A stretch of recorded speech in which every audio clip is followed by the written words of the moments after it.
శ్రీ ఎర్ని దుర్గా మహాకాళీ భైరవ్ అభిరామ్ గురు భవానీ భూతప్రేత పిశాచ నివారణ నరకోశ దృష్టికోశ నివారణ వ్యాపారాభివృద్ధి కొరకు గృహదోష గ్రహదోష నివారణ కొరకు కళ్యాణ దోష నివారణ సంతాన దోష నివారణ స్త్రీల శారీరక సమస్యలు మానసిక సమస్యలు చెడుపు చిళ్లంగా తీయుట దంపతుల మానసిక సమస్యలు భూమి యొక్క సమస్యలు ఆరోగ్య సమస్యలకు నాటు వైద్యం వాస్తు జ్యోతిష్యం గృహమునందు శాంతి హోమం అఘోరి పూజలు చేయుదురు మరిన్ని వివరాలకు ఈ క్రింది నంబర్లకు సంప్రదించండి.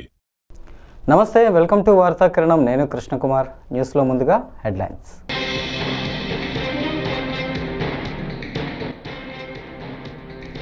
ఏపీని టెక్ హబ్గా తీర్చిదిద్దుతాం సీఎం చంద్రబాబు.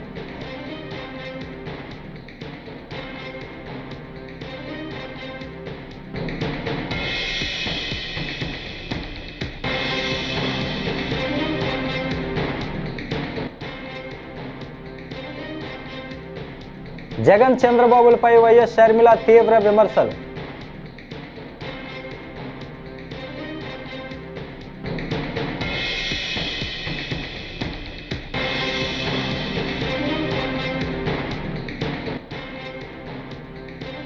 పాసమైలారం పేలుడులో 8 మంది మృతి, ఐజీ సత్యనారాయణ వెల్లడి.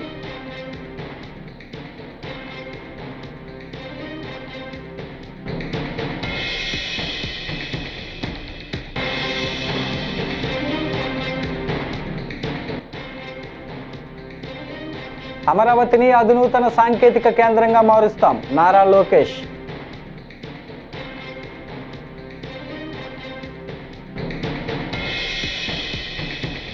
ఇక డీటెయిల్స్ చూస్తే, రాజధాని అమరావతిని అధునూతన సాంకేతిక కేంద్రంగా తీర్చిదిద్దే దిశగా ఏపీలోని కూటమి ప్రభుత్వం కీలక అడుగు వేసింది. భవిష్యత్ టెక్నాలజీగా భావిస్తున్న క్వాంటమ్ కంప్యూటింగ్ రంగంలో ఏపీని అగ్రగామిగా నిలపాలనే లక్ష్యంతో అమరావతిలో క్వాంటమ్ పార్కును ఏర్పాటు చేయనున్నట్లు సీఎం చంద్రబాబు ప్రకటించారు. ప్రభుత్వంతో కలిసి ఈ బృహత్తర ప్రాజెక్టులో పాల్పంచుకునేందుకు టీసీఎస్, ఐబీఎం, ఎల్ఎన్టీ వంటి దిగ్గజ సంస్థలు ముందుకు రావడం విశేషం. Quantum computing is very much needed. As Kamakoti has rightly mentioned, by January 1st, Quantum Computing Center will operate from Amaravati. This is where beginning of Quantum Valley. Then, not only starting with quantum computing, you have to bring ecosystem. We have to bring use cases. He rightly mentioned 100 use cases by August 15th, 2026. That was the beginning only. I wanted to see, as on today, very interestingly, if you can go through, average AI usage. World average 31%. India average 65%. Here, top AI usage, China, India, USA, Europe. I am confident China population will reduce, India population will increase. More AI utilization will be India. That is going to happen very soon. I am 100% confident on that. If you talk all these things, if you see here, 92% of Indian knowledge workers are using AI. Just now, IT Minister has rightly mentioned, he had a confusion on quantum computing. Then he asked ChatGPT. Immediately, it has given answer for him. Then no need to shy away, or otherwise, he got answer for that. That is the future now. I'm saying to all my workers, everybody, any doubt, you can go, you can prepare with ChatGPT, this type of solutions. Quantum computing is very much needed. As Kamakoti has rightly mentioned, by January 1st, Quantum Computing Center will operate from Amaravati. This is where beginning of Quantum Valley. Then, not only starting with quantum computing, you have to bring ecosystem. We have to bring use cases. He rightly mentioned 100 use cases by August 15th, 2026. That was the beginning only. I wanted to see, as on today, very interestingly, if you can go through, average AI usage. World average 31%. India average 65%. Here, top AI usage, China, India, USA, Europe. I am confident.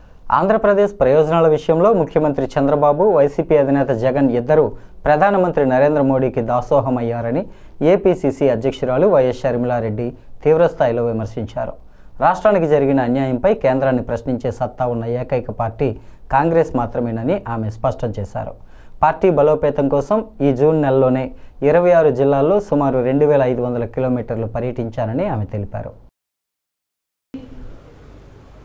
అన్ని జిల్లాల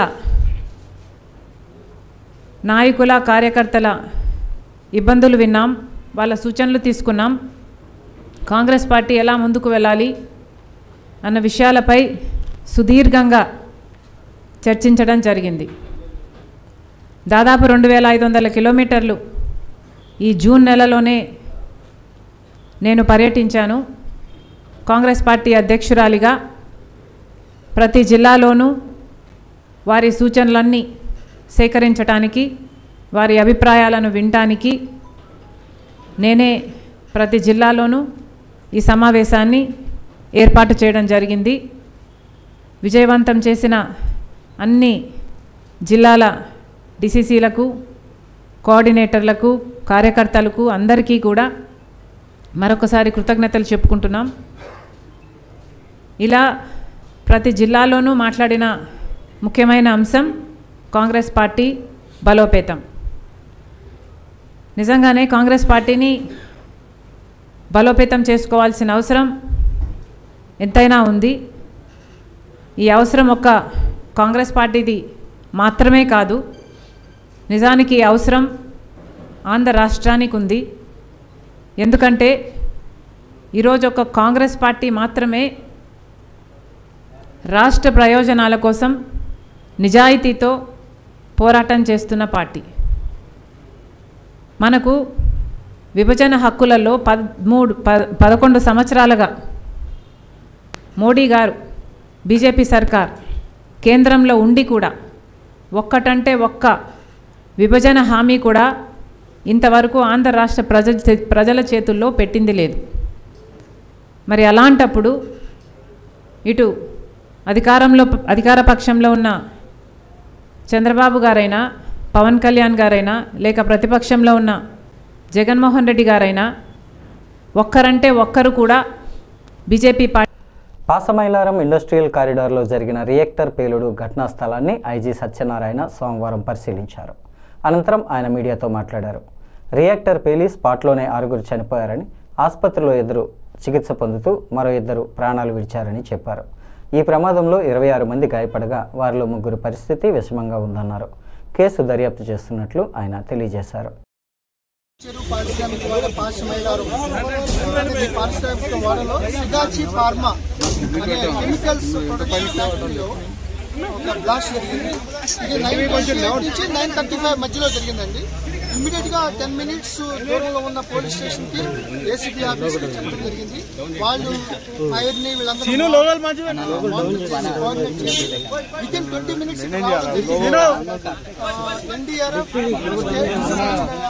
SDRF, DDRF, insurance, 10 fire ఇంజన్లు, revenue, police, state సంబంధించిన బలగాలందరూ కూడా ఇక్కడ రావడం జరిగింది. ఇప్పుడు వరకు 6 స్పాట్లో డెడ్ బాడీని ఫైండ్ అవుట్ చేయడం జరిగింది. 6 డెడ్ బాడీలు. అట్లాగే హాస్పిటల్, ప్రణవ్ హాస్పిటల్ చందానగర్లో 2 వైల్ అండర్ గోయింగ్ ట్రీట్మెంట్ 2 చనిపోయారు. So 8 members confirmed. So 26 members injured అయ్యారు. దాంట్లో కూడా 2-3 చాలా సీరియస్గా ఉన్నారు. సో వాళ్ళు ఇమీడియట్గా మెడికల్ టీం కానీ, అంబులెన్స్లు కానీ ప్రభుత్వ పరంగా ఇమీడియట్గా వాళ్ళ మీద అన్ని జాగ్రత్తలు తీసుకుంటున్నారు. మొత్తం ఎంటైర్ అడ్మినిస్ట్రేషన్ ఇక్కడే ఉంది. యాక్చువల్గా 150 మంది ఒకే షిఫ్ట్లో అని చెప్తున్నారు. బట్ ఆ ఏరియాలో 90 మంది అని చెప్తున్నారు. బట్ ఇప్పుడు వరకు 8 డెడ్ బాడీస్, 26 మంది ఇంజర్డ్. ఇంకొక చిన్న బ్లాక్ ఏదైతే రియాక్టర్ దగ్గర ఉన్న ఆ ప్రెషర్కి, ఎయిర్ హ్యాండ్లింగ్ దాంట్లో ఏదైతే ప్రమాదం జరిగిందో దాని పక్కన ఇంకా ఫైరింగ్ ఇంకా అది నడుస్తుంది. ఇంకా అది సెగలు వస్తున్నాయి. సో ఈ యొక్క ఎన్డీఆర్ఎఫ్, ఎస్డీఆర్ఎఫ్, డీడీఆర్ఎఫ్ కంటిన్యూస్ గా ఆపడానికి ప్రయత్నిస్తారు. అది అయితే కానీ మనకి అవన్నీ కూడా వెరిఫై చేస్తారు కంపెనీ వాళ్ళు, రెవెన్యూ ఆఫీషియల్స్, కలెక్టర్ గారు, ఎస్పీ గారు. చెప్పిన దాని ప్రకారమే 150 మంది పనిచేసాక 90 మంది ఉన్నారని చెప్పారు. ఇప్పుడు 14 మంది క్షతగాత్రులు, 20 మంది క్షతగాత్రులు. మిగతా వాళ్ళ పరిస్థితి ఏంటి? ఎవరు కనపడలేదు. కొంతమంది ఈ యొక్క యాక్చువల్గా ఈ వైబ్రేషన్ కి ఏదైతే ఈ విస్ఫోటన జరిగినప్పుడు ఆల్మోస్ట్ పాసిమైలారు ఎంటర్ ఒక 5-6 కిలోమీటర్స్ వరకు ఈ వైబ్రేషన్ కనబడుతుంది. సో దానికి చాలా మంది పక్క నుంచి పారిపోయారు. సో మాకు ఇప్పుడు వరకు ఉన్న దాంట్లో ఇంకొక వేర్ హౌసింగ్ పక్కన ఒక 10 మెంబర్స్ ఉన్నారు అన్నట్టుగా వాళ్ళు చెప్తారు కంపెనీ వాళ్ళు. అదంతా కూడా ఇమీడియట్ గా అదంతా ఫైర్ ఆగిపోయిన తర్వాత కానీ అవన్నీ కూడా మీరు అమరావతిని ఆధునూతన సాంకేతిక కేంద్రంగా మారుస్తామని మంత్రి నారా లోకేష్ అన్నారు. విజయవాడలో క్వాంటమ్ కంప్యూటింగ్ వ్యాలీపై నిర్వహించిన నేషనల్ వర్క్షాప్లో ఆయన మాట్లాడారు. క్వాంటమ్ టెక్నాలజీపై మరింత దృష్టి పెడుతున్నామని చెప్పారు. అమరావతికి రావాల్సిన స్టార్టప్ సంస్థలను ఆహ్వానిస్తున్నట్లు చెప్పారు. వర్క్షాప్కు వచ్చిన ఐటీ, ఎంఎన్సీ కంపెనీల ప్రతినిధులకు లోకేష్ ధన్యవాదాలు తెలియజేశారు.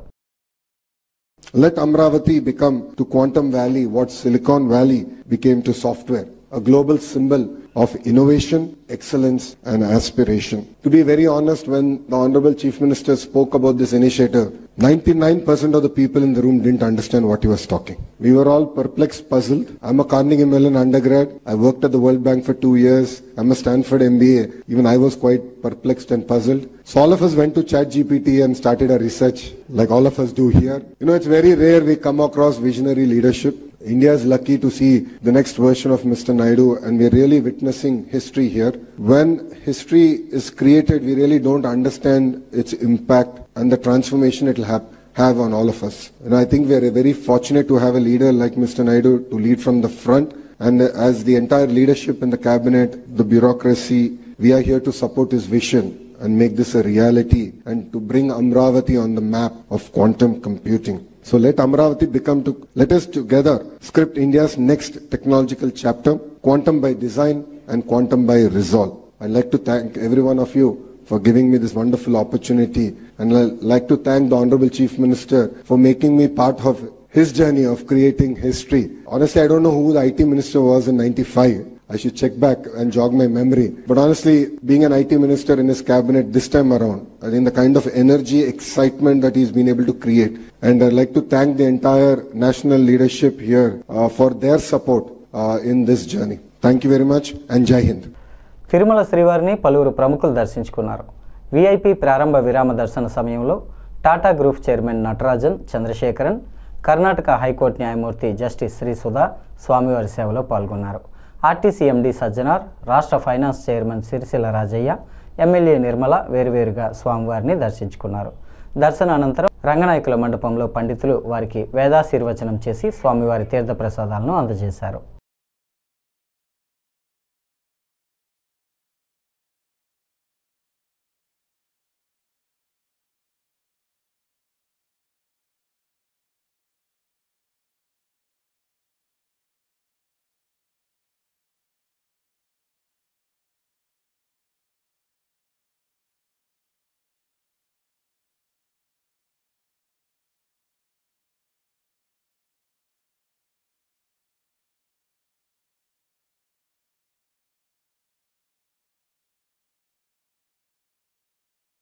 ఈరోజు నేను వెంకటేశ్వర స్వామిని దర్శించడం జరిగింది. మన రెండు రాష్ట్ర ప్రజలు బాగుండాలి, ముఖ్యంగా ఏపీఎస్ఆర్టీసీ, టీజీఎస్ఆర్టీసీ ఎంప్లాయీస్ వాళ్ళ ఫ్యామిలీస్ కూడా బాగుండాలి, అందరూ బాగుండాలని చెప్పి వేడుకోవడం జరిగింది. నిన్నే జేఈఓ వెంకయ్య చౌదరి గారు కలవడం జరిగింది. ముఖ్యంగా ఆంధ్ర రాష్ట్ర ప్రభుత్వము మరియు టీటీడీ అంతకుముందు టీజీఎస్ఆర్టీసీకి, ఏపీఎస్ఆర్టీసీకి, మన టూరిజం డిపార్ట్మెంట్స్కి, కర్ణాటక, తమిళనాడు అందరు కూడా సపరేటు 300 దర్శనం టికెట్స్ ఇచ్చేసి చాలామంది ప్రజలకి, మన తెలంగాణ రాష్ట్ర ప్రజలకి బాగా అనుకూలమైంది. 1000 టికెట్స్ ఇచ్చేది, అది అనుకోకుండా డిసెంబర్ నుంచి క్యాన్సిల్ కావడం జరిగింది. సో నిన్నే జేయూ గారికి అడిగి రిక్వెస్ట్ చేయడం జరిగింది. అదేవిధంగా రాష్ట్ర ముఖ్యమంత్రి గారికి, ఆంధ్రప్రదేశ్ ప్రభుత్వాన్ని కూడా నేను కోరుతున్నాను. ఆ ఒక సిస్టమ్ని, ఆ ఒక ప్రాసెస్ని మళ్ళీ పునరుద్ధరించాలి. మన తెలంగాణ రాష్ట్ర ప్రజలకి, మన అదేవిధంగా ఆంధ్ర రాష్ట్ర ప్రజలకు కూడా బాగా మేలు జరుగుతుంది. 2 ఆర్టీసీ కార్పొరేషన్స్ కూడా మేలు జరుగుతుందని చెప్పి నాకు చాలా విశ్వాసం ఉంది. సో గవర్నర్ ముఖ్యమంత్రి చంద్రబాబు నాయుడు గారికి, ఆంధ్రప్రదేశ్ రాష్ట్ర ప్రభుత్వానికి కన్సిడర్ చేసి ఈ ఒక ఫెసిలిటీని మళ్ళీ స్టార్ట్ చేస్తారని చెప్పి నేను ఆశిస్తున్నాను. గత ఏడాది బొడమేరు వరదకు గండ్లు పడిన ప్రాంతంలో పూర్తయిన సీసీ వాల్ను సోమవారం నాడు మంత్రి నిమ్మల రామనాయుడు పరిశీలించారు. అత్యవసర పరిస్థితుల్లో నాడు తాత్కాలికంగా పూడ్చిన 3 గంటలు కలుపుతూ 23 కోట్లతో సీసీ వాల్ నిర్మాణం చేపట్టినట్లు తెలిపారు. సీజన్ మొదలయ్యేలోగా సీసీ వాల్ పనులు పూర్తి చేశామన్నారు. వెలగలేరు వద్ద రెగ్యులేటర్ గేట్లు మార్చి 1.8 కోట్లతో కొత్త గేట్లను అమర్చామని తెలిపారు.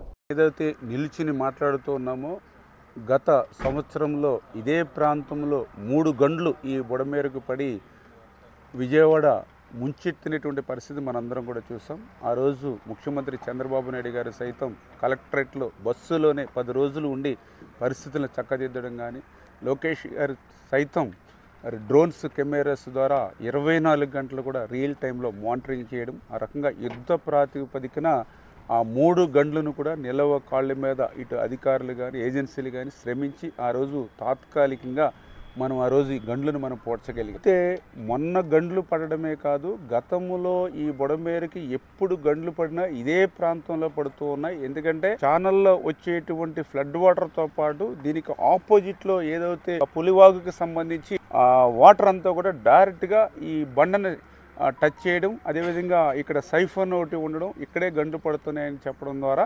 అదేవిధంగా ఈ కెనాల్కి పట్టిసీమ వాటర్ను కూడా రేపు ఫ్యూచర్లో తీసుకురావాలి కాబట్టి ఆ సీపేజీలు కూడా లేకుండా చూసుకోవాల్సిన బాధ్యత ఉంది. కాబట్టి ఈరోజు మొన్న గండ్లు పడినటువంటి 3 గంటలను కలిపి ఈవేళ 365 మీటర్ల సీసీ వాల్ని శాశ్వత ప్రాతిపదికన, యుద్ధ ప్రాతిపదికన ఈ సీజన్ ప్రారంభమయ్యే లోపుగానే ఆర్థికంగా మాకు మొన్న ఏదైతే ఏప్రిల్ నెలలోనే అప్రూవల్ అయినప్పటికీ కూడా మే నెలలోనే టెండర్లు పిలిచి వర్క్ ఆర్డర్ ఇచ్చి ఇమ్మీడియట్లీ ఈ సీజన్లో మేము ఈ సీసీ వాల్ని పూర్తి చేయగలిగాము.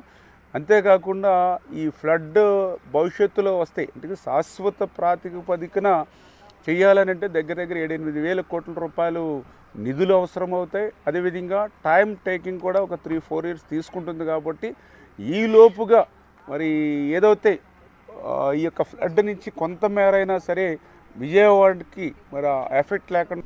సచివాలయ మహిళా పోలీసుల బదిలీల్లో పారదర్శకత లోపించిందని పలువురు మహిళా పోలీసులు ఆరోపిస్తున్నారు. సీనియారిటీతో సంబంధం లేకుండా బదిలీలు చేయడంతో తాము తీవ్ర అన్యాయానికి గురయ్యామని జిల్లాలో పనిచేస్తున్న మహిళా పోలీసులు వాపోయారు. బదిలీలో జరిగిన అన్యాయాన్ని నిరసిస్తూ మచిలీపట్నం కలెక్టరేట్ వద్ద సోమవారం నిరసన తెలిపారు. కలెక్టర్ని కలిసి ఈ సందర్భంగా ఫిర్యాదు చేశారు. ఈ సందర్భంగా మయూరి అనే మహిళా పోలీస్ మాట్లాడారు. నమస్కారం సార్, నా పేరు మయూరి అండి. నేను మహిళా పోలీస్ వెల్ఫేర్ అసోసియేషన్ 55/2023లో స్టేట్ వైస్ ప్రెసిడెంట్గా ఉన్నాను. ఈ నెల 27, 28, 30వ తారీఖు ఈరోజు మా ఉమ్మడి కృష్ణా జిల్లా వైజ్గా ఏదైతే మాకు ఎస్పీ గారి ఆఫీసులో కౌన్సిలింగ్ ట్రాన్స్ఫర్స్ విషయమై కౌన్సిలింగ్ జరిగిందో దాంట్లో అందరికీ కొంత అన్యాయం జరిగింది, స్పష్టత పారదర్శకత లోపంతో జరిగిందని చెప్పి అందరూ కూడా ఈ రోజు న్యాయం కోసం మన గౌరవ కలెక్టర్ గారిని కలవడానికి రిప్రజెంటేషన్ ఇవ్వడానికి వచ్చామండి. మెరిట్ బేసిస్ మీద కానీ లేదంటే సీనియారిటీ బేసిస్ మీద కానీ కౌన్సిలింగ్ జరగాల్సి ఉండగా అది ఏది కూడా వాళ్ళ క్రైటీరియాగా తీసుకోకుండా మా మహిళా పోలీసులకి ఒక గూగుల్ షీట్ అనేది ఇచ్చి మీకు నచ్చిన ఏదైనా ఒక 3 ఆప్షన్స్ ఎంచుకోండి, ఆ 3 ఆప్షన్స్లో మీకు ఏదో ఒకటి ఇస్తామని చెప్పి ఒక 1 వీక్ బ్యాక్ అనేది ఒక షీట్ పెట్టారు. అందులో వీళ్ళు 3 ఆప్షన్స్ అయితే ఎంచుకోవడం జరిగింది. కొంతమందికి ఆ 3 ఆప్షన్స్లో కూడా ప్లేసెస్ రాలేదు. రానప్పుడు వాళ్ళని పక్కన పెట్టి మిగతా ఉన్న మహిళా పోలీసులు చేయడం జరిగింది, కౌన్సిలింగ్ చేయడం జరిగింది. అలాగే స్పౌస్ కోటాలో కూడా రూల్స్ కి విరుద్ధంగా కూడా స్పౌస్ కోటా కూడా చాలా మందికి కేటాయించడం జరిగింది. దాన్ని కూడా ఒకసారి పరిగణలోకి తీసుకుని మళ్ళీ ఒకసారి అందులో ఉన్న తప్పులన్నింటినీ కూడా సవరించి మాకు మళ్ళీ రీకౌన్సిలింగ్ ఇప్పుడు ఏదైతే జరిగిందో ఇబ్బంది అంతా కూడా దీని అంతటినీ సవరించి ఒకసారి రీకౌన్సిలింగ్ మళ్ళీ మాకు కృష్ణా జిల్లాకు సంబంధించి మహిళా పోలీసులకి రీకౌన్సిలింగ్ జరిపించాలని ఇక్కడ కృష్ణా జిల్లాలో మన గౌరవ డిస్ట్రిక్ట్ మెజిస్ట్రేట్ వారికి ఈ రోజు రిప్రజెంటేషన్ ఇవ్వడానికి మేము వచ్చాం. అలాగే ఎన్టీఆర్ జిల్లాలో అక్కడ కలెక్టర్ గారికి ఇవ్వడానికి మా టీం వాళ్ళు అక్కడ మహిళా పోలీసులు అందరూ కూడా అక్కడికి వెళ్లారు. మాకైతే ఒకసారి మా మహిళా పోలీసులు కృష్ణా జిల్లాకు సంబంధించి అందరికీ రీకౌన్సిలింగ్ అనేది మళ్లీ పెట్టి పారదర్శకంగా స్పష్టంగా చాలా వరకు ప్లేసెస్ అనేది డిస్ప్లే చేయలేదు, చాలా ప్లేసెస్ అనేది హైడ్ లో ఉండిపోయాయి. ఏ ప్లేస్ అసలు ముందు ఖాళీలు ఉన్న ప్లేసెస్ 5 సంవత్సరాలు పూర్తి అయిన తర్వాత లేదా రిక్వెస్ట్ ట్రాన్స్ఫర్ పెట్టుకున్న మహిళా పోలీసుల తాలూకా ప్లేసెస్ వేకెంట్ లిస్ట్ ఏదైతే ఉందో అదంతా కూడా డిస్ప్లే చేసి అందులో ర్యాంక్ పరంగానో లేకపోతే సీనియారిటీ పరంగానో వీళ్ళని కౌన్సిలింగ్ లో ప్లేసెస్ లో సెలెక్ట్ చేసుకోమనాల్సిన పరిస్థితి ఉన్నా కూడా అది జరగలేదు. ఆ స్పష్టత అనేది లేదు, పారదర్శకంగా లేదు. కొంతమంది గత వైసీపీ ప్రభుత్వం ఇరిగేషన్ రంగాన్ని నిర్వీర్యం చేసిందని అవనిగడ్డ ఎమ్మెల్యే మండలి బుద్ధప్రసాద్ పేర్కొన్నారు. అవనిగడ్డ మండల పరిధిలోని పులిగడ్డ ఆక్విడెక్ట్ మరమ్మతుల పనులు 1,05,00,000తో చేపట్టారు. సోమవారం పనులను ఎమ్మెల్యే పరిశీలించి మాట్లాడారు. కూటమి ప్రభుత్వంలో రైతాంగ సంక్షేమానికి కృషి చేస్తున్నట్లు తెలిపారు. ఇరిగేషన్, డ్రైనేజీ రంగాలను ఇప్పుడు అభివృద్ధి చేసుకుంటున్నామని అన్నారు. ఈరోజు ప్రాంతానికి పులిగడ్డ యాక్విడ్ ద్వారా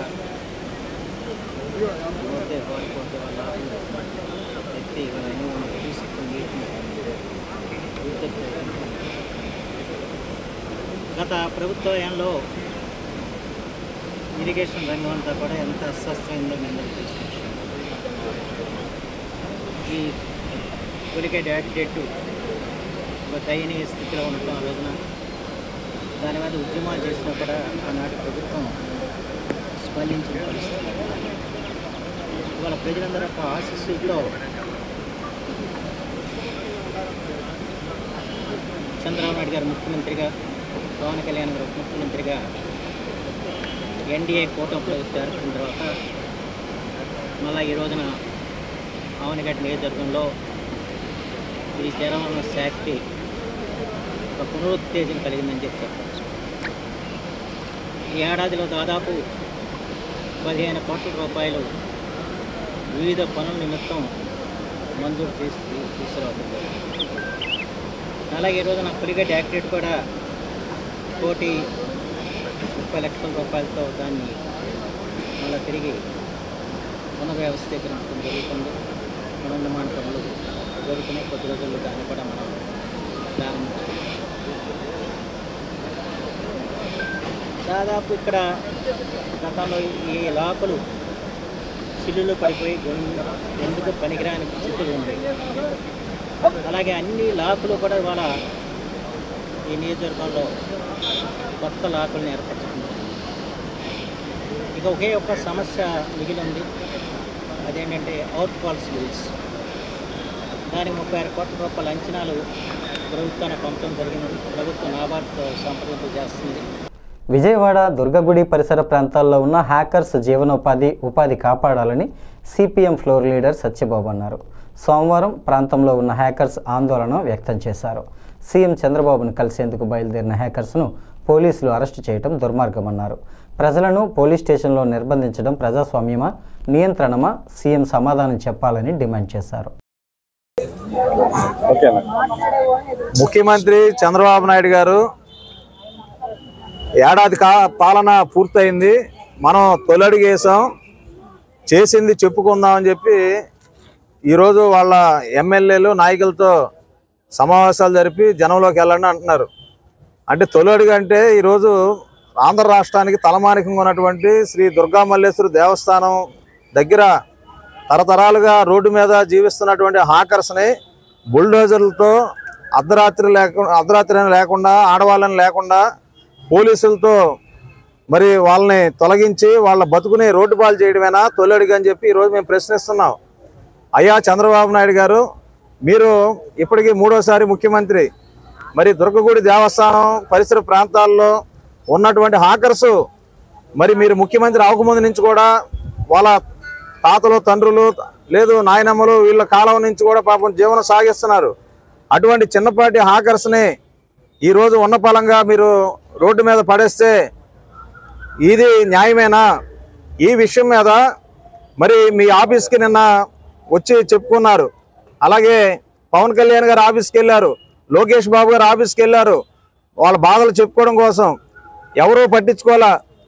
చివరికి పశ్చిమ నియోజకవర్గం ఎమ్మెల్యే గారు ఈ మధ్యకాలంలో ఊర్లో లేక మొన్న వచ్చారు. ఆయనకైనా చెప్పుకుంటే న్యాయం జరిగిద్దామని ఆయనకి చెప్పుకోవడం కోసం వెళ్తుంటే ఈరోజు ఉదయం 9:30 గంటలకి మరి 35 మంది మహిళల్ని అలాగే 15 మంది పురుషుల్ని ఈ ఆకర్షని అన్యాయంగా తీసుకొచ్చి 1 పోలీస్ స్టేషన్లో నిర్బంధించి 12 గంటల పాటు స్టేషన్లో నిర్బంధించడం ఇదేనా ప్రజాస్వామ్యం? అంటే మీకు సమస్యలు చెప్పుకునే వెసులుబాటు కూడా ఎవరా? వాళ్ళ బాధలు వినే అవకాశం మీరు కల్పించరా? ఆకర్ష అంటే అనాథులా? వీళ్ళేమైనా రౌడీలా, గుండాలా? బైండ్ ఓవర్ కేసులు పెడుతున్నారంట. బైండ్ ఓవర్ కేసులు ఎవరి మీద పెట్టాలండి? సంఘ విద్రోహ శక్తుల మీద పెట్టాలి, రౌడీల మీద, గుండాల మీద పెట్టాలి, బ్లేడ్ బ్యాచ్ మీద పెట్టాలి, గంజాయి బ్యాచ్ మీద పెట్టాలి. కానీ మరి పొట్టకూడి కోసం రోడ్డు మీద చిన్న చిన్న బళ్ళు పెట్టుకొని వ్యాపారాలు చేసుకునే ఆకర్ష మీద మీరు బైండ్ ఓవర్ కేసులు పెట్టేది ఇది చాలా అన్యాయం. అభివృద్ధికి ఆకర్ష వ్యతిరేకం కాదు. దుర్గగూడి దేవస్థానం అభివృద్ధి చెందాలి, అక్కడ భక్తుల సౌకర్యాలు అందాలి. కానీ ఈ వార్తలు ఇంతటితో సమాప్తం. నమస్కారం.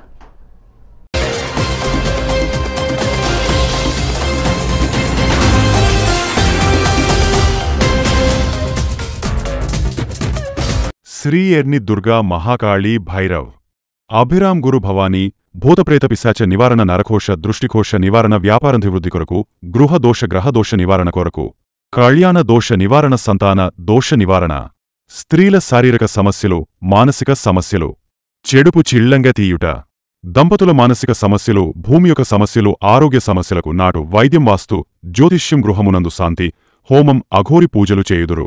మరిన్ని వివరాలకు ఈ క్రింది నంబర్లకు సంప్రదించండి.